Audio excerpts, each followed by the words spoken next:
I think it's quite clear that with regard to both Biden and Trump, the American public did not want either one of them to be running for president. And with regard to Kamala Harris, not only was she a wildly unpopular vice president, but most people, when you ask them, will tell you that she's not terribly well qualified to be president. When she ran for president, she did not get a single delegate, and nobody thought it was possible that she would ever become president of the United States, except if Joe Biden had died in office. So basically what we have here are three candidates who are highly unattractive to the public. They're not seen as the kind of heavyweights that you would expect to lead the United States, especially in these complicated times.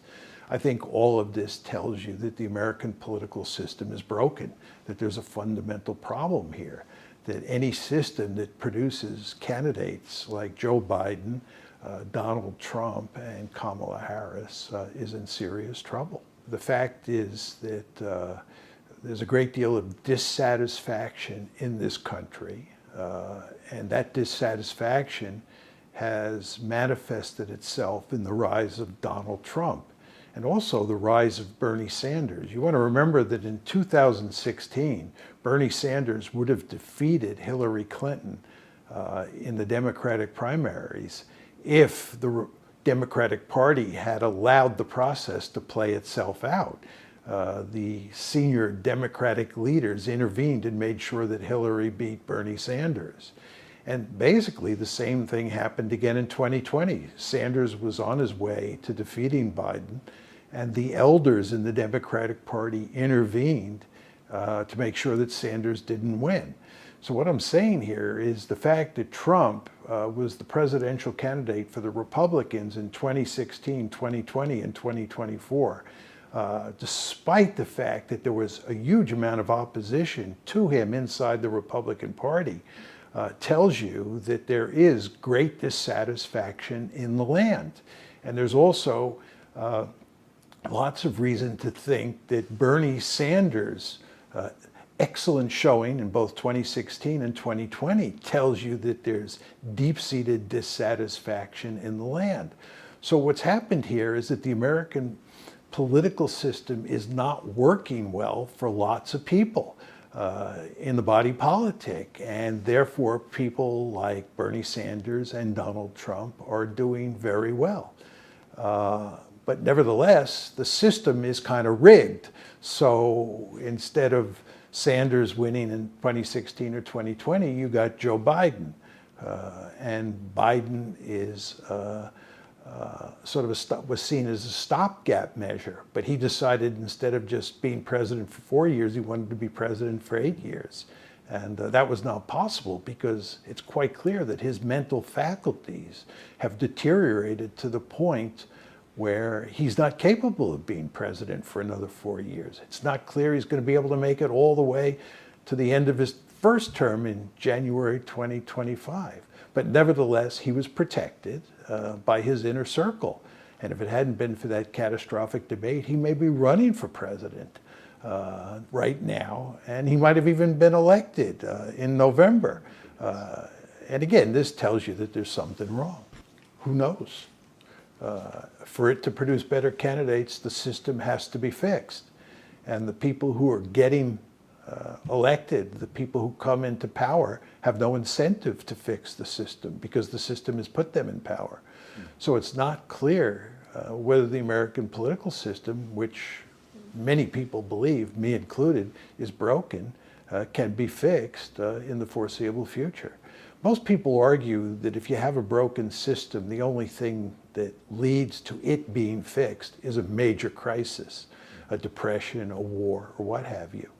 But hopefully we won't have a depression or a war. But if we don't have one of those things, then the system is not likely to be fixed. Well, I think if you listen to Kamala Harris's speech at the Democratic National Convention, it's clear that from her perspective, nothing is going to change on Ukraine. that she is going to maintain the status quo. She's going to do towards Ukraine what Joe Biden has done in his 4 years in the White House. Trump is a different matter. Trump has said that he wants to fundamentally alter U.S. policy toward Ukraine. It's very important to understand that Trump is not talking about changing U.S. policy toward China. And he's not talking about changing U.S. policy toward the Middle East. And here we're talking about with regard to Israel. The one place where Trump is talking about changing American policy in a fundamental way is Ukraine. And in that regard, he differs substantially from Kamala Harris. The question you have to ask yourself is, do you think that Trump can deliver on his promise? Do you think that Trump can come into the White House and in effect settle the Ukrainian war and improve relations with the Russians, and in particular improve relations with Putin? Trump believes he can do that. In fact, Trump has said that he will solve the Ukraine problem if he's elected in November before he moves into the White House. I actually do not believe that Trump will be able to shut down the Ukraine war. I think that Trump will end up maintaining the status quo in Ukraine. I think the only thing that will change the course of the war in Ukraine and the course of America's relationship with Ukraine is if Ukraine loses on the battlefield. I think what happens in the fight itself is what really matters here. But I think the idea that Trump can come in and work out a deal with Putin is not likely. And the principal reason for that is that Putin's demands are not ones that Trump could easily accept. You want to remember that Putin has made it clear in a speech on June 14th of this year that two conditions have to be met before he will even agree to call a ceasefire and start negotiations with Ukraine and with the West. These are two preconditions. One precondition is that Ukraine and the West have to formally agree that the 4 oblasts that Russia has now annexed are now and forever Russian territory. And of course, the same applies to Crimea. Furthermore, the Ukrainians and the Americans, here we're talking about the West, have to accept the fact that Ukraine cannot be in NATO. They have to declare that Ukraine will be a neutral state. These are the two preconditions that Trump has to agree to before Putin even agrees to negotiate.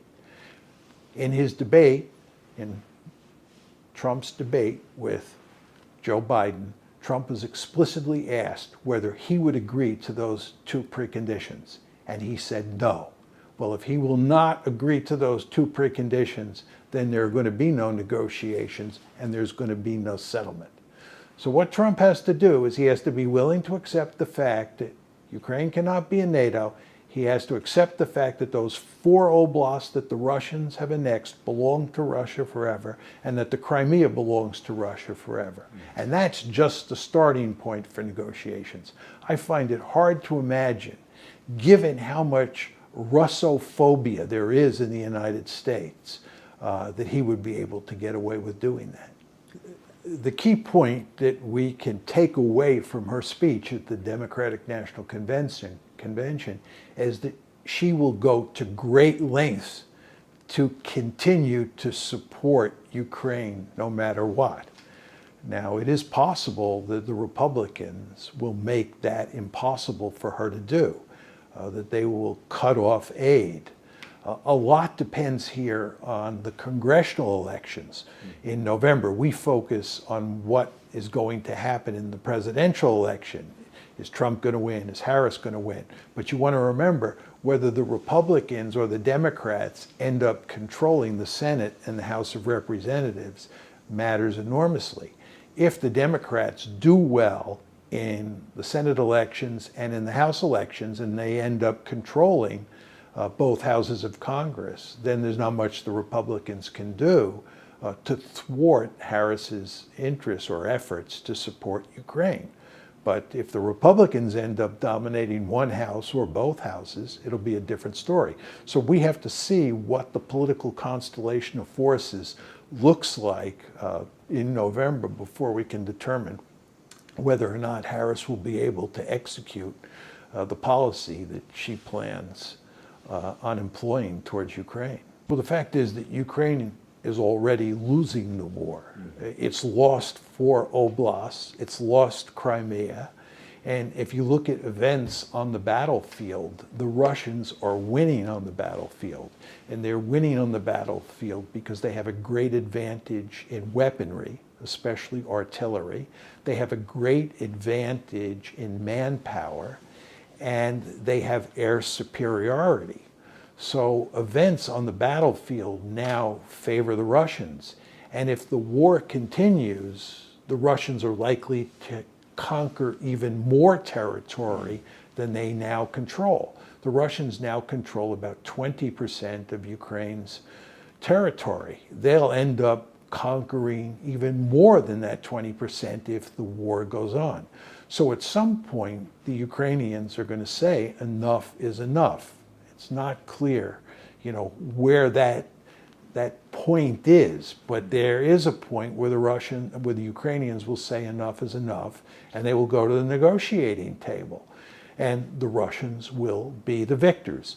It will not be a decisive victory. Russia is not going to defeat Ukraine the way it defeated Nazi Germany in World War II. You remember the Russians or the Soviets ended up in Berlin, and the Soviet Union decisively defeated Germany. That's not going to happen with regard to Ukraine. Ukraine is not going to be decisively defeated. It's going to end up as a dysfunctional rump state. But the fact is it's going to lose a huge slug of territory. And then there will be a frozen conflict. And where that point is in the future is hard to say. But I would argue it's not far off simply because the Ukrainian military is doing so badly on the battlefield, and there's so little hope that it can rescue the situation. The offensive into Kursk is a disaster for the Ukrainians. Here in the West, it's portrayed as a great victory. The Ukrainians are said to be redressing the balance, and the momentum is now swinging in favor of Ukraine. This is an argument that bears no resemblance to reality. What's happening in Kursk is a disaster for Ukraine. First of all, the main battlefields are in eastern Ukraine. And the Russians are doing very well in those battles in eastern Ukraine. They were doing very well in those battles in eastern Ukraine before August 6th, which is the date that the Ukrainians invaded the Kursk area. Well, what happened is that the Ukrainians pulled some key fighting forces off the Eastern Front so that they could execute the Kursk offensive. So they weakened themselves on the critically important Eastern Front. So the Russians are now doing better in eastern Ukraine than they were before August 6th. Now, with regard to the Kursk offensive, the Ukrainians, as you know, have gone on the offensive. But anytime you go on the offensive, your troops and your armored vehicles are out in the open and they're moving. So they're exposed to enemy fire. And very importantly, the Ukrainians do not have air superiority. They do not have air cover. It's the Russians who have air superiority. So as the Ukrainian forces have attacked into the Kursk region, the Russians have used their air power, they have used drones, and they have used their great advantage in artillery to inflict massive casualties on the attacking Ukrainian forces. Some estimates are that the Russians are killing 2 times as many armored vehicles every day in the Kursk region than they are killing anywhere else on the battlefield. Furthermore, they have inflicted about 4,000 casualties out of the 10,000 troops that invaded Kursk on August 6th. So the fact that the Ukrainians are launching this offensive into Ukraine is causing them to suffer huge casualties.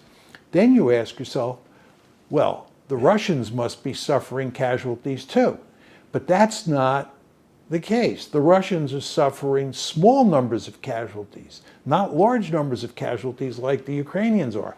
And why is that the case? Because there are actually remarkably few Russians in that area.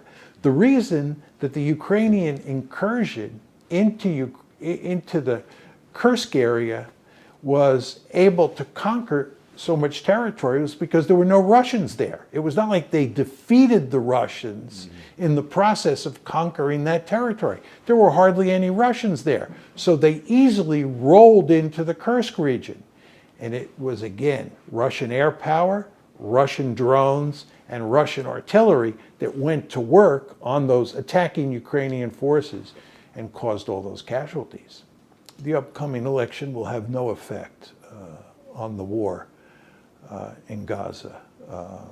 The United States will support Israel unconditionally, whether Kamala Harris is in the White House, Joe Biden is in the White House, or Donald Trump is in the White House. In the United States, we have this powerful lobby. It's called the Israel Lobby. It has awesome power over policymakers, especially when it comes to making policy with regard to Israel. And no matter what Israel does in Gaza, or no matter what Israel does to the Palestinians, the United States will support it unconditionally. And there is nothing Kamala Harris has said or done to lead one to think that she will change our policy toward Israel and toward the Middle East in any meaningful way. And of course, Trump has made it clear that he's going to continue to support Israel no matter what. So regardless of what happens in November in the presidential election, and even in the congressional elections, U.S. policy toward Israel and towards Gaza is not going to change. I think the lobby is more influential in terms of its dealings with policymakers and politicians today than it was in 2006 when Steve Walton and I wrote the article, and 2007 when we wrote the book. It's more powerful in terms of its dealing with policymakers, politicians. To put it more generally, the lobby is more powerful at the elite level. At the public level, it's less influential today than it was when we wrote the article in the book. And there is much less enthusiastic support toward Israel and much more enthusiastic support of the Palestinians in the public today than there was back then. So what you have today is something of a disjuncture between the public and the elites on the subject of Israel. And you see this, by the way, reflected in the Democratic National Convention, right? The leaders of the Democratic Party made sure that no person who was sympathetic to the Palestinians, be that person a Palestinian, an Arab American, or just a progressive Democrat, that no person of that sort would be able to speak at the convention, right? Nevertheless, if you looked at what happened at the convention, if you looked at who was there, there were a huge number of people, mainly outside the convention, although some were inside the convention, who were deeply committed to supporting the Palestinians and badly wanted someone to get up before the convention and speak on behalf of the Palestinians, to criticize what was going on or what is going on in Gaza. But the Democratic Party elites would not allow that to happen. So what you see here is evidence of that disjuncture between what's happening at the elite level, where policymakers and politicians remain firmly committed to Israel because the Israel lobby gives them no choice. Whereas down here in the body politic, the tides are shifting, and there is much more criticism of Israel today than there was in the past. 2 points. One is, people do have the right to vote, but the question is, do they have a meaningful choice here between Donald Trump and Kamala Harris when it comes to Israel and the genocide in Gaza? And the answer is, they have no meaningful choice, because there's no difference between Donald Trump and Kamala Harris on how the United States should deal with Israel. There's just no meaningful difference. So your vote really doesn't matter. My second point has to do with what you say about the Democratic Party. There is no question that the Democratic Party has a real problem. It has a large progressive wing that's filled with people who are super critical of Israel, who are well aware that a genocide is taking place and want a fundamental change at the top in the Democratic Party. At the same time, there are a large number of American Jews who are deeply committed to the Democratic Party, who want the Democrats to continue to support Israel unconditionally.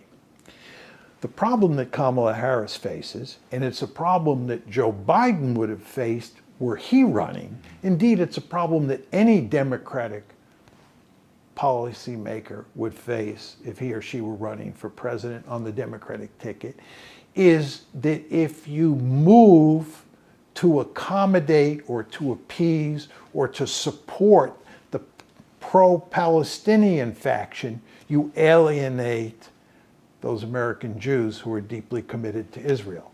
And if, on the other hand, you try to reassure American Jews who are in the Democratic Party that you will support Israel in the future, much the way you have in the past, you alienate basically the progressive wing of the party.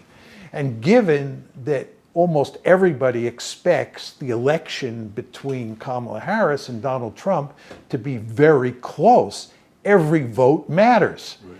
And here you have a situation where Kamala Harris is in a damned if you do, damned if you don't situation. Mm-hmm. And it could be the case, we don't know for sure how this will play itself out, but it could be the case that she will lose, and she will lose in large part because she has sided with the pro-Israel forces inside of the Democratic Party against the progressive wing or the pro-Palestinian side. Well, virtually every politician on Capitol Hill knows full well that the lobby will monitor carefully what their position is on Israel. And if they support Israel no matter what, they give Israel unequivocal support, and they need campaign contributions, the lobby will make sure that campaign contributions are funneled to them. If, on the other hand, they favor a policy that's critical of Israel or limits what Israel can do, let's say in Gaza, the lobby will put its gun sights on those politicians and go to great lengths to make sure they are defeated in the next election. So every politician on Capitol Hill understands full well that he or she has a deep-seated interest in supporting Israel no matter what, for purposes of his or her political survival. So that's very important.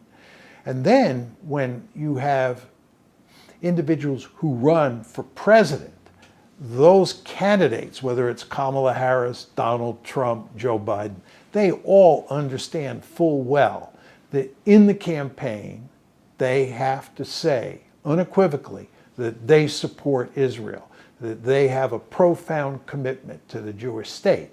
And then once they're in office, if they begin to veer away from the policy line that the lobby faces, the lobby will put enormous pressure on them to get back in line and to become pro-Israel in the extreme once again. And the lobby has a very sophisticated playbook. This is a truly impressive operation. I mean, the institutions and the individuals who make up the lobby wield tremendous power, and they do it in very effective ways.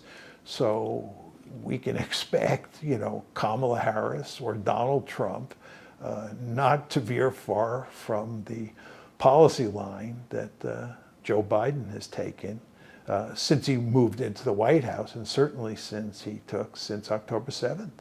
Well, I think when people talk about the blob, they're talking about the American foreign policy establishment writ large. We're talking about policymakers, politicians, people in the media, people in think tanks, people in academia who care greatly about international politics and in particular care about American foreign policy. And the reason that establishment is referred to as the blob, I believe, is because there's hardly any difference between Republicans and Democrats, with one notable exception that I'll get to in a moment. There's remarkably little difference between those Republicans in the foreign policy establishment and those Democrats in the foreign policy establishment. They tend to think in the same way about the United States. They all believe that we are the indispensable nation.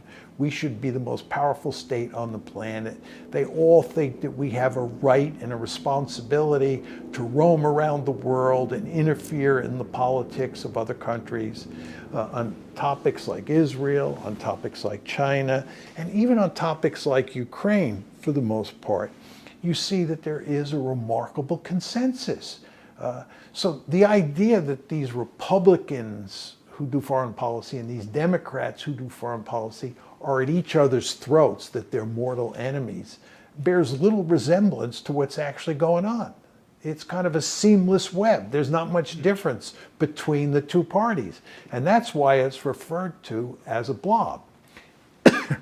Excuse me. Now, the one exception to this is Donald Trump. Donald Trump is in favor of a different foreign policy. He's in favor of restraint. He doesn't view the United States as an indispensable nation. He's not interested in running all over the world, interfering in the politics of other countries. It's just not how he thinks about things. The question you have to ask yourself is whether or not you think Trump can beat the blob back. In other words, what I'm saying here is that when Donald Trump moves into the White House in 2017, in January of 2017, and he says quite explicitly that he's going to fundamentally alter American foreign policy, does he do that over the next 4 years? In the contest between Trump and the blob in his first term in office, who wins? It's perfectly clear that the blob won and that Trump was defeated. And by the way, before that, President Obama was elected on the platform that he was going to fundamentally alter American foreign policy. He was going to put an end to the forever wars. He was going to do nation building at home. By the time he was done with his 8 years in the White House, the blob had defeated him as well. So the blob, or the foreign policy establishment, or what's sometimes called the deep state, it defeated Obama, and it defeated Trump in his first term. Now, Trump, who's fully aware of this, says things are going to be different if I get elected this fall and I move into the White House in January of 2025. I learned my lesson. I'm going to bring in people who share my views, and we are going to defeat the blob. We are going to defeat the foreign policy establishment.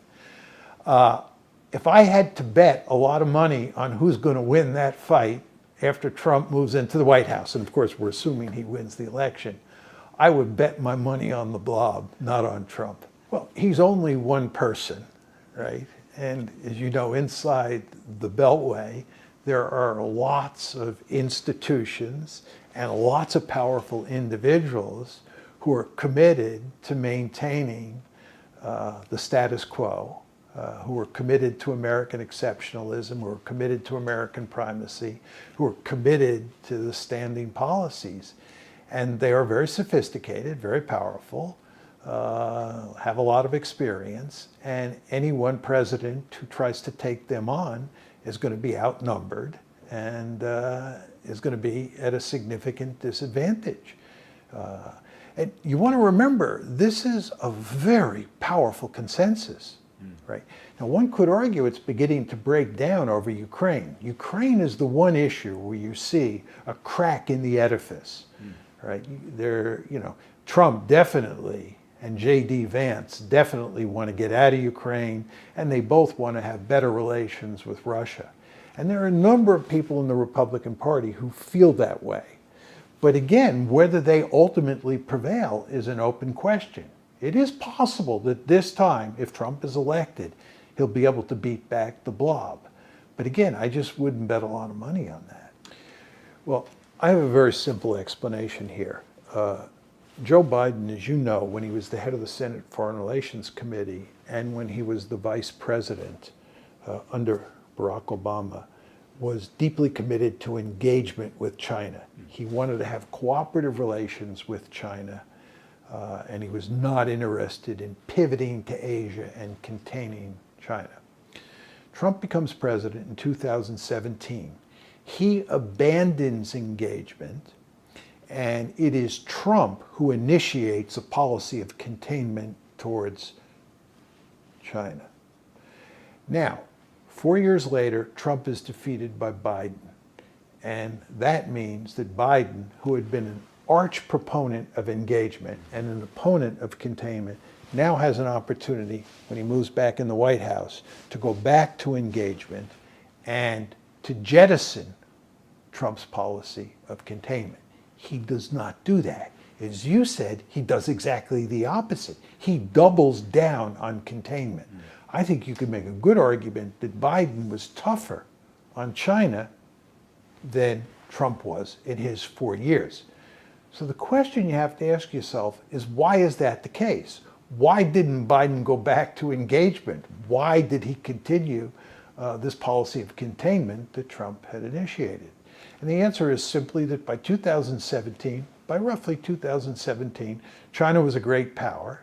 And because it was a great power and we had left unipolarity behind, the United States was then concerned, this is 2017, with the rise of China to the point where it had to think about how to contain China. China was no longer a weak state in the system. It was economically and militarily becoming increasingly powerful. And when that happens, the United States invariably puts its gun sights on that country and goes to great lengths to contain it. So my point to you would be, if China had grown economically in a much less impressive way, if it had grown economically more slowly, and it was economically more weaker in 2017 and 2020, I think engagement would have continued. The reason that it didn't happen that way was because of China's incredibly impressive economic rise. And as you know, I started arguing in the early 2000s that if China continued to rise economically in a really impressive way, that rise would lead to an intense security competition between the United States and China, because China would translate much of its economic might into military might. China, for good strategic reasons, would try to dominate Asia, and the United States, for good strategic reasons, would try to prevent that from happening.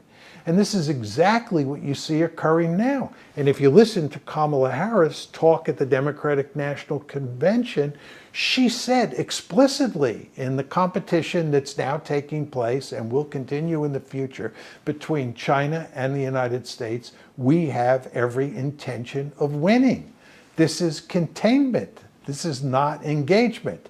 And again, my basic argument here is a structural one. It's the mere fact that China has become so powerful that has changed the nature of the relationship between these two countries. It has nothing to do with culture. It has nothing to do with who the individuals are in China. It's not due to Xi Jinping. It's not due to Donald Trump or Joe Biden.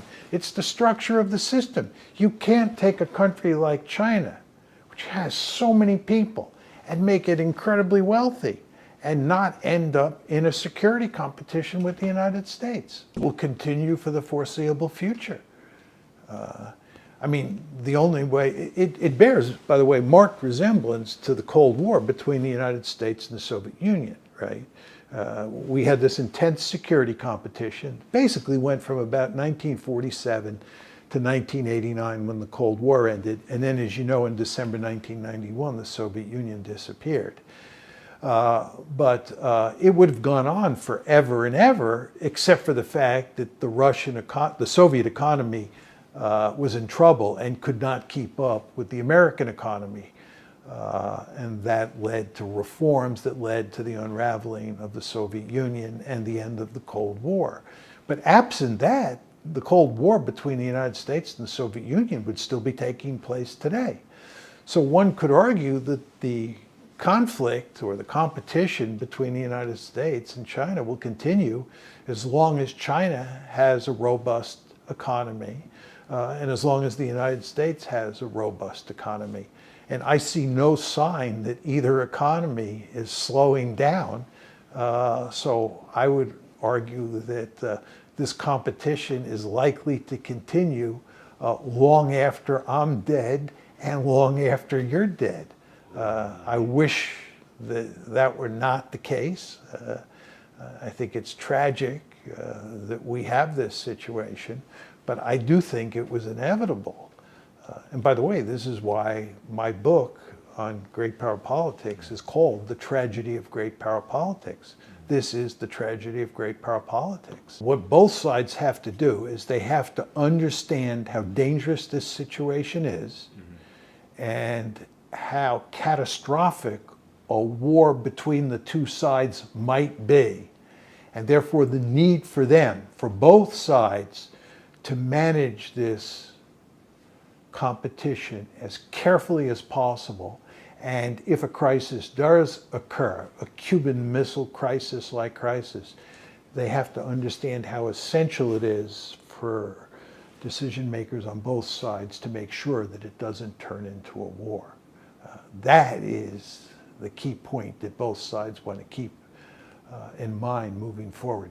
Very important when you look at this competition between the United States on one hand and China on the other hand, that there are a number of worrisome flashpoints. People tend to focus on Taiwan, which is an obvious potential flashpoint, but there's also the East China Sea, and there's also the South China Sea. Then there's the Korean Peninsula, where a war between South Korea and North Korea could end up bringing the Chinese in on the side of the North Koreans and the Americans in on the side of the South Koreans. This, of course, is what happened in the fall of 1950, right? And then you also have a potential for a real conflict involving China and India up in the Himalaya Mountains. So we're dealing with a situation where there are a number of dangerous flashpoints. And this is why I say we all, both Chinese and Americans, want to be very aware of where those flashpoints are and go to great lengths to make sure that a crisis does not occur at any of those flashpoints. And if a crisis does occur, to think about the best ways to shut down that crisis immediately. And we talk about the military. I always have a question about the U.S. military. And you studied in the military academy and served in the U.S. Air Force for 4 years. I was actually in the Army. Oh, okay. I was an enlisted man in the Army, a regular soldier, before I went to West Point. And then after I went to West Point, I was an officer in the Air Force. Right. So 10 years of my life. Well, I would argue that the United States has only gotten into a lot of wars since 1945. It was not involved in a lot of wars before the Cold War. Obviously, it was involved in World War II and World War I. But I think what's happened since 1945 as a function of first the Cold War and then the unipolar moment. During the Cold War, the United States and the Soviet Union were involved in a global security competition.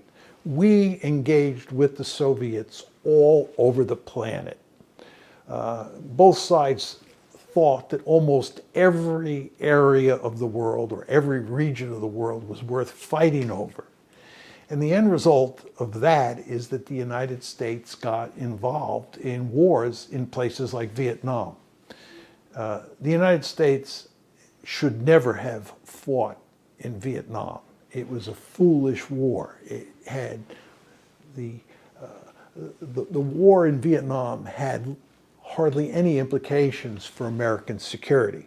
But the reason we ended up fighting there is that we believed in the domino theory, which said that if we lost in Vietnam and Vietnam became communist, then Thailand would become communist, then Japan would become communist, then Korea would become communist, and pretty soon European countries would be communist, and finally the Americans, the United States, would become communist. This is the famous or infamous domino theory. And if you believe in the domino theory, you have to fight everywhere because you don't want that first domino anywhere to fall. So what you had was this global competition between the United States and the Soviet Union, right, that was underpinned by the domino theory, and that led us to get militarily involved, not necessarily to fight wars, but to get militarily involved all over the planet and to fight a handful of wars, some of which were unnecessary. I'm choosing my words carefully here. But that was nothing compared to the unipolar moment, which occurs after the Cold War ends and the Soviet Union collapses. So this is the period roughly from 1991 up to 2017. This is when the United States is fighting lots of wars, what we sometimes call the forever wars, right? And this is when many Chinese people get the sense that the United States does nothing but fight wars. Now, what's going on in the unipolar moment? Two things. Number one, the United States is a remarkably powerful country. By definition, if you're in a unipolar world, the United States is the only great power on the planet. So we are remarkably powerful and therefore free to use that power to fight wars in places like Iraq and Afghanistan. That's point number one. Point number two is the United States is a deeply liberal country, and its liberalism affects its foreign policy outlook. American foreign policy makers and many people in the American public believe that it is in our interest to run around the world and to turn other countries into liberal democracies, to make other countries look like us. We talked about engagement before. U.S. policy towards China was known as engagement. What was the ultimate goal of engagement? It was to turn China into a liberal democracy. What is the ultimate goal of the color revolutions that the United States has been purveying in Eastern Europe and would like to purvey in Russia? The ultimate goal of those color revolutions is to turn those countries in Eastern Europe and turn Russia, just like China, into a liberal democracy. So you see this liberal ideology that sits at the heart of the American psyche, right, gives us a powerful incentive to run around the world and do social engineering, to make the world over in America's image. And when you marry that fact with the fact that we are so powerful, it's not hard to see how we end up fighting wars to reshape the globe, to spread democracy, to spread capitalism, and so forth and so on. So what's happened in the unipolar moment, and this is again the period from roughly 1991 to 2017, is the United States got into the business of using military force in very liberal ways all around the planet and getting itself into a handful of disastrous wars. Well, I actually think that after the Cold War ended, this liberal ideology took hold in Western Europe in a really big way.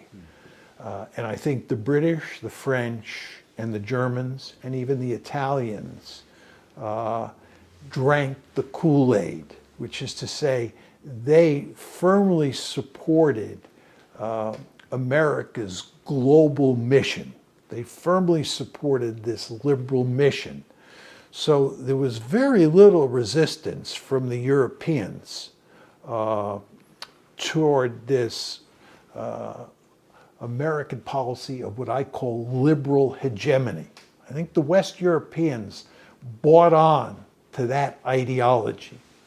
But the big difference between the United States on one hand and these Western European countries is that we had the military power to make it possible to think that we could use that force we had to spread liberalism around the globe. The British have gone along with us. The British help us, but the British don't matter much because they're militarily not very powerful. The United States is an incredibly powerful country. And you take an incredibly powerful country that has a messianic ideology, right, that is committed to spreading democracy, and what you end up with is what I would call a crusader state. The United States is a crusader state. But again, going back to the Europeans, they're our allies in the process. They go along with us. And you see this in Ukraine, right? The Western Europeans, and certainly the Eastern Europeans, are with the United States all the way. Very important to distinguish between the publics and the elites, number one, and to distinguish between the two parties. So start with the Democratic Party. In the Democratic Party, down below in the public, you have lots of progressives who do not like the idea of American primacy and the idea of using American military force to fight wars all over the planet. On the other hand, you have a lot of neoconservatives, right? You have a lot of people like Joe Biden and Kamala Harris who are deeply committed to American primacy, right? So you have inside that Democratic Party down below, right? You have a split, okay? At the elite level, the neoconservatives, the hardliners, the primacists, they dominate. And the progressives take a back seat. The progressives don't have much influence at the elite level, okay? So what I'm saying to you is, if you look at the body politic and you look inside the Democratic Party, you see that there is a real divide. You see the same thing inside the Republican Party, okay? You have inside the Republican Party lots of neoconservatives, right, who want the Republicans to continue to pursue a primacist foreign policy, who want the United States to continue running around the world, to continue acting as a crusader state. At the same time, you have a growing body of people inside the Republican Party who want restraint, who are tired of all these wars. So again, what you have in both parties is a split when you talk about the base. But up at the elite level in the Republican Party, because Trump has been so successful, you see that at the elite level, that division is beginning to show among policymakers and leading politicians. You don't see that in the Democratic Party. The Democratic Party is unified behind Kamala Harris. But inside the Republican Party, you have people like Lindsey Graham on one side and other hawkish Republicans, and people like Donald Trump on the other side. So you're beginning to see this set of differences that exist down below in both parties manifest themselves at the elite level in the Republican Party. And it is possible, and we talked about this before, if Kamala Harris loses because of the Israel and Gaza issue, that those progressives will begin to have a large influence higher up at the elite level. I think that there's no question that most Americans have no problem with a female Asian/black president. I don't think it is that big an issue. You want to remember, we have already had a black president, and he was elected by a wide margin in 2008, and he was reelected in 2012. And although Hillary Clinton, here we're talking about a woman, although Hillary Clinton was defeated in 2016, she did get more votes than Donald Trump. So there's lots of evidence that there are a huge number of people who have no problem with a woman president.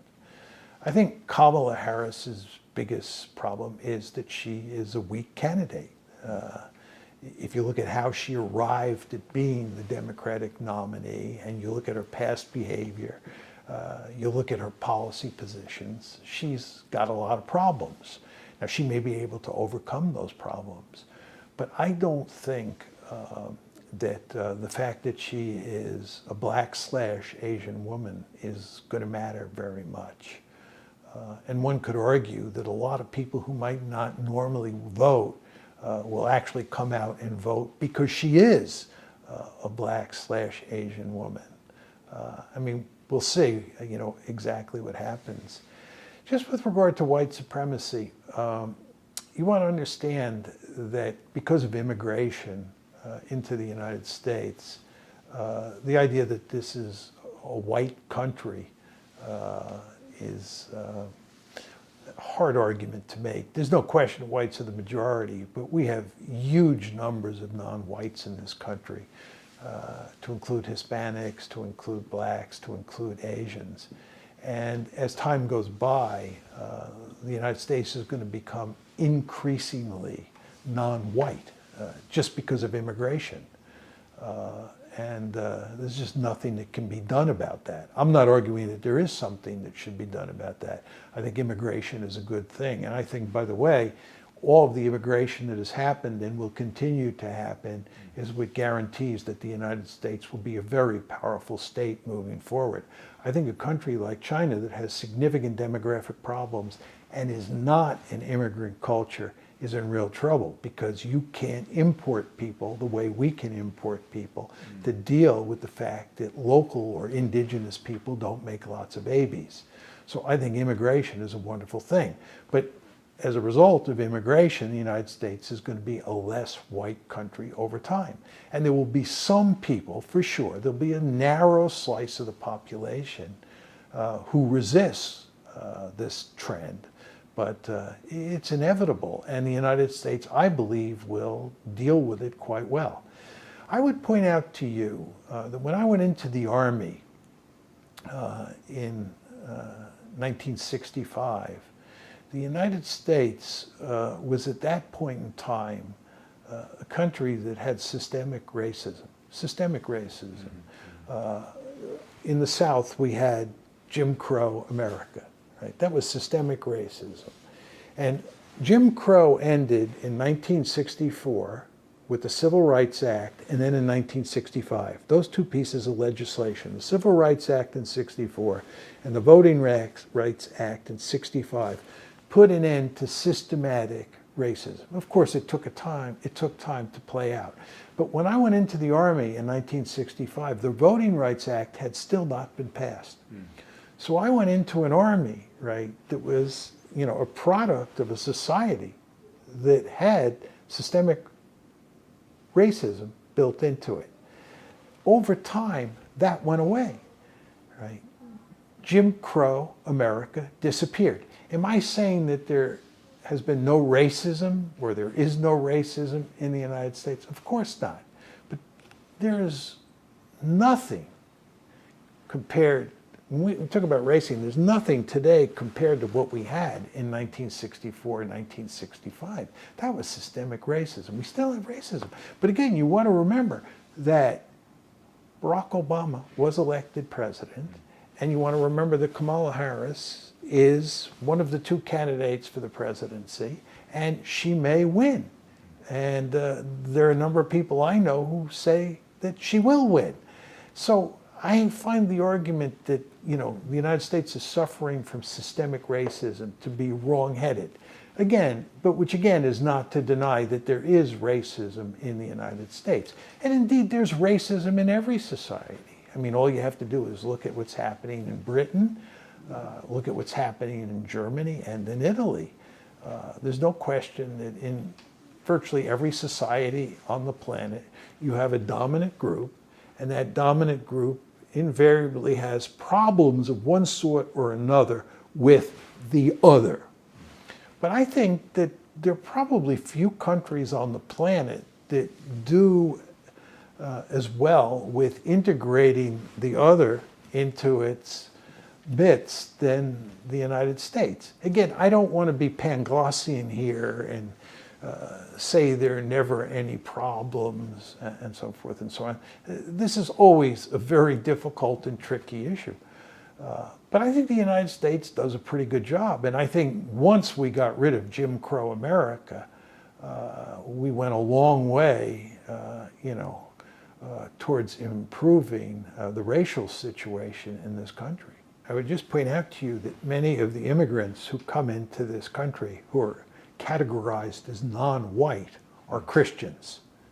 You want to remember that the largest group to come into the United States since 1965, when we had a major revision of the immigration law, the largest group are Hispanics, and Hispanics are either Catholics or evangelicals. And you want to also remember that many Asians who come to the United States are Christians as well, or become Christians once they get to the United States. And the black community has a rich history of commitment to the Christian religion. So I think in terms of the melting pot, in terms of, you know, the racism issue inside the society, I think that's separate from religion. I don't think religion fuels that in any way. But with regard to foreign policy, I don't think religion matters very much at all, except for one possible case on American foreign policy. And I think that's because although Americans are religious, that religion is not so deep-seated that it affects how they think about foreign policy. The one exception are the Christian Zionists who are deeply committed to Israel. You know, many people think of Jews, as American Jews, as being the only Americans who would be deeply committed to Israel. But we know very well that there are lots of Christian Zionists. These are Christian fundamentalists who are deeply committed to Israel. But that's the exception. I think most Americans, despite their affinity for Christianity and for religion more generally, don't let their religion get in the way of their foreign policy views. To the extent there's a religion that affects the foreign policy views of Americans, it's liberalism. One could argue that liberalism is a secular religion. And as I said before, that secular religion, liberalism, certainly at the elite level, deeply influences American foreign policy. So a good realist like me tends to argue that things like religion and ideology don't matter very much. But to the extent that they do, I think it's not Christianity or any other religion that really is driving the train here. I think it's liberal ideology. Liberalism is the religion that influences American foreign policy, that influences how Americans think about foreign policy. Is there a possibility I think there is and I'm choosing my words carefully here, a very tiny possibility. I think it is more likely, this is not to say that it's likely, I think it's more likely that you will have political violence inside the American body politic over the course of the next decade. There is no question, as we talked about earlier, that there is huge dissatisfaction in the American public about the existing political system. People are really unhappy. To put it in slightly different terms, people are angry. That's why Donald Trump has been so successful. That's why Bernie Sanders has been so successful. People are angry. And there's no question, given the tradition of violence in the United States, that that anger could turn to violence. But that's different than talking about a civil war. A civil war is where the country divides itself into two parts, or ends up being divided into two parts, a red part and a blue part, and they go to war against each other. I'd make 2 points there. One is, I don't think the differences are that severe that you would have the necessary political incentives to unleash a civil war. Second point I would make is, I think that the deep state is powerful enough at this point in time that it would go to great lengths to shut down a civil war before it started. The surveillance capabilities of the deep state, this is true in a country like China as well as the United States. The surveillance capabilities of any modern state are awesome. The state is able to monitor its individual citizens today in ways that was unthinkable in the past. So the deep state in the United States monitors what people are doing, and it looks for evidence of political violence, evidence of terrorism, evidence of rebellion, and so forth and so on. And then the deep state has the military capacity to crush political violence and to crush insurrection.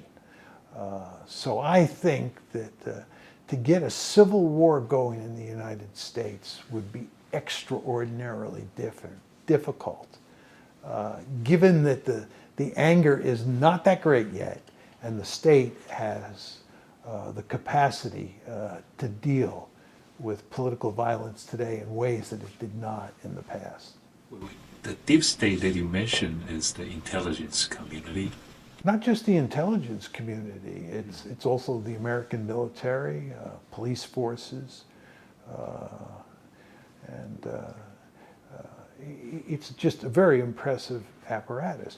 Look, a modern state is deeply committed to monitoring its people, right? It wants to keep track of people. It wants to know exactly what they are doing. And a modern state is also remarkably powerful. It controls the means of violence. That's what a modern state is all about, right? So you don't want to go so far as to say it's all-seeing, but it comes close to being all-seeing, and it has at its disposal the ability to crush resistance, to use force to crush resistance, because it controls the means of violence. This is not to deny that, given the Second Amendment, there are lots of Americans running around with guns, indeed running around with automatic weapons. And this is where you might get political violence. But if you were to get that kind of political violence, the question you have to ask yourself is, what would the state do? You think the state would just stand by and let that political violence play itself out and maybe morph into a civil war? I don't think that's likely at all. I think that once political violence broke out, the state would move in with massive force, and the state would go to great lengths to shut down any violence or any conflict as quickly as possible. And that if that involved brutal behavior and throwing people into jail, the state would do that. So this is actually a controlled democracy. That's what you mean? What? A controlled democracy. The U.S. is. Look, whether it's a democracy or an autocracy, we're talking about the state. And the state in a democracy, the state in an autocracy, the state in a communist country is remarkably powerful. The state is remarkably powerful regardless of the political system that holds in a state. Again, whether it's liberal, communist, authoritarian, call it what you want. In every one of those cases, the state is going to be enormously powerful because the modern state, by definition, is enormously powerful. It intervenes in almost every aspect of our life. It's very interested in making sense of what's going on in the world around it, or in the state and in the world around it. It has tremendous intelligence capabilities, tremendous monitoring capabilities, and it controls the means of violence. It is more powerful than any other actors inside the state. And if any of those actors decide that they're going to turn to violence to upset the political status quo, to overthrow the state, I think you can rest assured that the state will come down on them like a ton of bricks. And again, my point is the modern state, whether it's China you're talking about, Russia you're talking about, or Joe Biden and the United States government that you're talking about, those modern states have lots of power and they use it when they think it's in their interests.